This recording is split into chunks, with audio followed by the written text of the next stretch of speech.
আপনারা এখন যে ভদ্রমহিলাকে দেখছেন উনি হলেন সাংবাদিক অনিন্দিতা।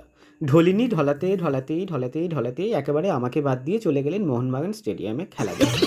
আমি ভাবলাম, বাহ, আমাকে না নিয়ে খেলা দেখতে গেছে, নিশ্চয়ই সামনে বসে দারুণ খেলা দেখছে। কিন্তু কিছুদিন পরেই ফোন করে বলছে, জানিস তো মনটা ভালো নেই, আমি যদি বাড়িতেই থাকতাম মোবাইলে খেলা দেখতাম। আমার ভুল হচ্ছে হ্যাঁ। অন্তত যারা খেলছে তাদের তো ঠিক করে দেখতে পেতাম, মানে স্টেডিয়ামে গিয়ে খেলোয়াড়গুলোকে পিঁপড়ের মতো দেখছে, আর বাড়িতে থাকলে মোবাইলে অন্তত মানুষ চিনতে পারতো। তারপর শুরু হলো আসল নাটক। এডিট করার জন্য আমাকে ফোন করেছে। যে মেয়ে সারাদিন আমার সঙ্গে খিটখিট করে খ্যাটখ্যাট করে, এমনভাবে কথা বলে মনে হয় আমি যেন ওর জীবনের অমরেশ পুরী।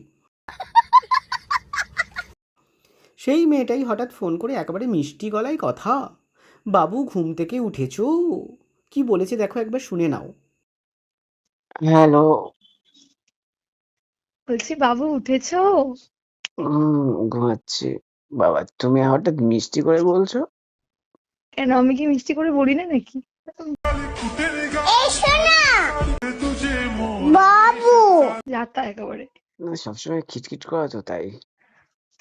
বলছিলাম কি, আমাকে না একটা এডিট করে দিতে হবে।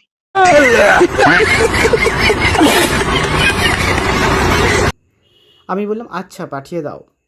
ব্যাস, এই হচ্ছে আমাদের বন্ধুত্বের আসল রহস্য। ও আমাকে খিটখিট করে আর আমি ওর ভিডিও এডিট করি।